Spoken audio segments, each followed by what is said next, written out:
ವಸುದೇವಸುತಂ ದೇವಂ ಕಂಸಚಾರುಣಮರ್ದನಂ ದೇವಕಿ ಪರಮಾನಂದಂ ಕೃಷ್ಣಂ ವಂದೇ ಜಗದ್ಗುರು. ಈ ಹಿಂದೆ ನಾವು ಧ್ಯಾನ ಯೋಗದಲ್ಲಿ ಮನಸ್ಸನ್ನು ಯಾವ ರೀತಿಯಾಗಿ ಅನ್ನೋದಕ್ಕಿಂತ ಮನಸ್ಸನ್ನು ಹತೋಟಿಯಲ್ಲಿಟ್ಟರೆ ಮನಸ್ಸು ಯಾವ ರೀತಿ ಸ್ನೇಹಿತನಾಗಿರ್ತಾನೆ ತನಗೆ, ಅದೇ ಮನಸ್ಸನ್ನು ನಾವು ಹತೋಟಿಯಲ್ಲಿಲ್ಲ ಅಂದರೆ ತನ್ನ ಅಸ್ತಿತ್ವದಲ್ಲಿಲ್ಲ ಅಂತಂದರೆ ಯಾವ ರೀತಿಯಾಗಿ ಆ ಮನಸ್ಸೇ ಎಷ್ಟು ಶತ್ರುವಾಗುತ್ತೆ ಅನ್ನೋದನ್ನು ನಾವು ಗಮನಿಸ್ತಾ ಇದ್ವಿ. ಪರಮಾತ್ಮ ಅರ್ಜುನನಿಗೆ ಅದನ್ನು ಹೇಳ್ತಾ ಇರ್ತಾನೆ. ಈಗ ಶ್ರೀಕೃಷ್ಣ ಪರಮಾತ್ಮ ಅರ್ಜುನನಿಗೆ ಮತ್ತೊಂದು ಉಪದೇಶವನ್ನು ಮಾಡ್ತಾನೆ.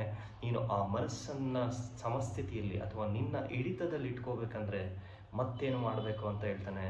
ಅದೇ ಯೋಗಾಭ್ಯಾಸವನ್ನು ಯಾವ ರೀತಿ ಮಾಡಬೇಕು, ಎಲ್ಲಿ ಮಾಡಬೇಕು ಅನ್ನೋದನ್ನು ಈಗ ಅಭ್ಯಾಸ ಯೋಗ ಅಂದರೆ ಧ್ಯಾನ ಯೋಗದ 6ನೇ ಅಧ್ಯಾಯದಲ್ಲಿ ಇದನ್ನು 11 ಮತ್ತು 12ನೇ ಶ್ಲೋಕದಲ್ಲಿ ಹೇಳ್ತಾರೆ. ಎಲ್ಲಿ ಮಾಡಬೇಕು ಅನ್ನೋದನ್ನು ಇಲ್ಲಿ ಹೇಳ್ತಾರೆ. ಶ್ಲೋಕ ಈ ರೀತಿಯಾಗಿದೆ. ಶುಚೋ ದೇಶೆ ಪ್ರತಿಷ್ಠಾಚ ಸ್ಥಿರಮಾಸಾನಾತ್ಮಾನಃ ನಾಚ್ಯುತ್ಕೃಷ್ಟಂ ನಾಚಿನೀತಂ ಚೈಲಾಜಿನ ಕೋಶೋತ್ತರಂ ತ್ರತೈಕಾಗ್ರ ಮನಃ ಕೃತ್ವಾ ಯತನಿಶ್ಚಿತ ಉಪವಿನ್ಯಾಸಯೇ ಯಜ್ಞಾತ್ ಯೋಗಮಾತ್ಮ ವಿಶುದ್ಧಯೇ ಅಂತ ಹೇಳ್ತಾರೆ.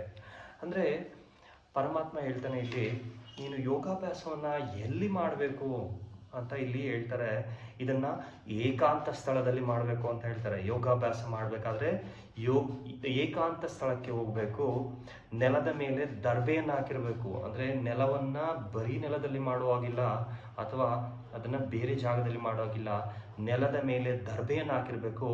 ದರ್ಬೆಯ ಮೇಲೆ ಜಿಂಕೆಯ ಚರ್ಮವನ್ನು ಹೊದಿಸಬೇಕು. ಅದರ ಮೇಲೆ ಬಿಳಿ ವಸ್ತ್ರವನ್ನು ಹಾಕಿರಬೇಕು. ಅಂದರೆ ಇದರ ಒಂದೊಂದು ಪ್ರಾಮುಖ್ಯತೆಯನ್ನು ಹೇಳ್ತಾರೆ. ಇಲ್ಲಿ ದರ್ಬೆಯನ್ನು ಹಾಕಿದಾಗ ಅದು ಮೃದುವಾಗದ ಒಂದು ಸ್ವಭಾವವನ್ನು ಹೊಂದಿರುತ್ತೆ.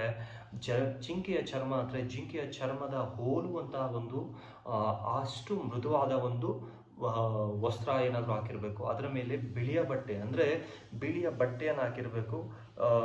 ಅದರ ಬಟ್ಟೆ ಮುಚ್ಚಿರಬೇಕು. ಬಿಳಿ ಬಟ್ಟೆ ಅಥವಾ ಬಟ್ಟೆನ ಮುಚ್ಚಿರಬೇಕು ಅಂತ ಹೇಳ್ತಾರೆ. ಅಂದರೆ ಅದು ಅಷ್ಟು ಮೃದುವಾಗಿರಬೇಕು. ಅಂದರೆ ದೇಹಕ್ಕೆ ಅದು ಅಹಿಂಸೆಯನ್ನು ಮಾಡಬಾರ್ದು. ಹಿಂಸೆಯನ್ನು ಮಾಡಬಾರ್ದು. ಅಹಿಂಸೆಯ ರೀತಿಯಲ್ಲಿ ಇರಬೇಕು. ಅಂದರೆ ತನ್ನ ದೇಹಕ್ಕೂ ಹಿಂಸೆ ಆಗಿರದ ರೀತಿಯಲ್ಲಿ ಇಲ್ಲಿ ನಾವು ಕೇಳಬೇಕು. ಜಿಂಕೆಯ ಚರ್ಮವನ್ನು ಹಿಂಸೆ ಅಂತ ಕೇಳ್ಬೋದು. ಜಿಂಕೆಯ ಚರ್ಮ ಅಂತಂದರೆ ನಾವು ಅದನ್ನು ಕೊಂದು ತರಬೇಕು ಅನ್ನೋದಿಲ್ಲ. ಆದರೆ ಈಗಿನ ಪರಿಸ್ಥಿತಿಯಲ್ಲಿ ಜಿಂಕೆಯ ಚರ್ಮವನ್ನು ಪ್ರಯತ್ನ ಮಾಡೋದು ಬೇಡ. ಜಿಂಕೆಯ ಚರ್ಮದ ರೀತಿಯಲ್ಲಿರುವಂಥ ಒಂದು ಬಟ್ಟೆಯನ್ನು ಮಾಡ್ತಾ ಆ ಬಟ್ಟೆ ಅಥವಾ ವಸ್ತ್ರವನ್ನು ಹಾಕಿ ಅದರ ಮೇಲೆ ನಾವು ಯೋಗಾಭ್ಯಾಸವನ್ನು ಮಾಡಬೇಕು ಅಂತ ಹೇಳ್ತಾರೆ. ಇವಾಗ ಅದರ ರೀತಿಯಲ್ಲಿ ಹೋಲುವಂಥ ಈಗ ಯೋಗದ ಒಂದು ಮ್ಯಾಟ್ಗಳಿರುತ್ತೆ, ಅದನ್ನೇ ಯೂಸ್ ಮಾಡ್ಕೋಬೋದು.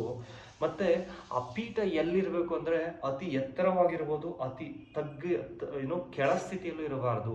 ಅದು ಒಂದು ಭೂಮಿಯ ಸಮಾಂತರ ಜಾಗದಲ್ಲಿರಬೇಕು ಅಂತ ಹೇಳ್ತಾರೆ. ಅತಿ ಎತ್ತರದಲ್ಲಿದ್ದರೆ ಅಥವಾ ಅತಿ ಕೆಳಭಾಗದಲ್ಲಿದ್ದರೆ ಏನಾಗುತ್ತೆ ಅಂದರೆ ಅದು ಗಾಳಿಯ ಒಂದು ವಾತಾವರಣದಿಂದ ಬೇರೆಯಾಗಿರುತ್ತೆ ಅನ್ನೋದನ್ನು ಇಲ್ಲಿ ಹೇಳ್ತಾರೆ.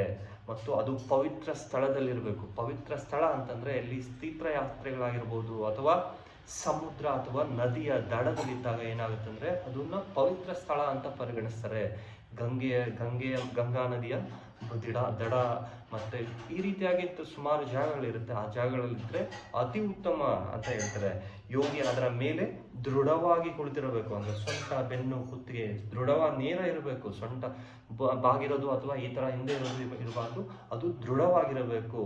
ಮತ್ತು ತನ್ನ ಮನಸ್ಸನ್ನು, ಇಂದ್ರಿಯಗಳನ್ನು ಎರಡನ್ನೂ ಕಾರ್ಯಗಳನ್ನು ನಿಗ್ರಹಿಸಿ, ಅಂದರೆ ತನ್ನ ಇಂದ್ರಿಯಗಳು ಮತ್ತು ಮನಸ್ಸಿನ ಕಾರ್ಯಗಳನ್ನು ನಿಗ್ರಹಿಸಿ ಮನಸ್ಸನ್ನು ಒಂದು ಬಿಂದುವಿನಲ್ಲಿಟ್ಟಿರಬೇಕು. ಅಂದರೆ ನಾವು ಹೇಳ್ತಾ ಇರ್ತೀವಿ ಭ್ರೂಮಧ್ಯ ರೇಖೆ ಅಂದರೆ ಬ್ರಹ್ಮಸ್ಥಾನದಲ್ಲಿ ಭ್ರೂಮಧ್ಯ ರೇಖೆಯಲ್ಲಿಟ್ಟು ನಾವು ಬ್ರಹ್ಮನನ್ನು ಕುರಿತು ಅಥವಾ ಕೃಷ್ಣ ಪ್ರಜ್ಞೆಯನ್ನು ನಾವು ಅಲ್ಲಿ ಕೇಂದ್ರೀಕರಿಸಿ ಹೃದಯವನ್ನು ಶುದ್ಧೀಕರಿಸೋದು ಅಂದರೆ ತನ್ನ ಅಂತಃಕರಣವನ್ನು ಕಲಿಸಲಿಕ್ಕೆ ಇಲ್ಲಿ ಯೋಗಾಭ್ಯಾಸವನ್ನು ಮಾಡಬೇಕು ಅಂತ ಹೇಳ್ತಾರೆ.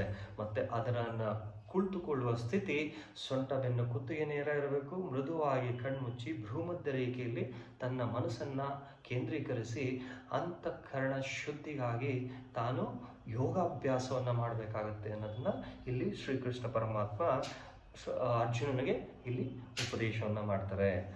ಮತ್ತು ಮತ್ತೊಂದು ವಿಷಯದ ಬಗ್ಗೆ ಮತ್ತೆ ಮುಂದಿನ ಶ್ಲೋಕದಲ್ಲಿ ತಿಳ್ಕೊಳ್ಳೋಣ. ಹರಿ ಓಂ ತತ್ಸತ್. ಕೃಷ್ಣಾರ್ಪಣಮಸ್ತು.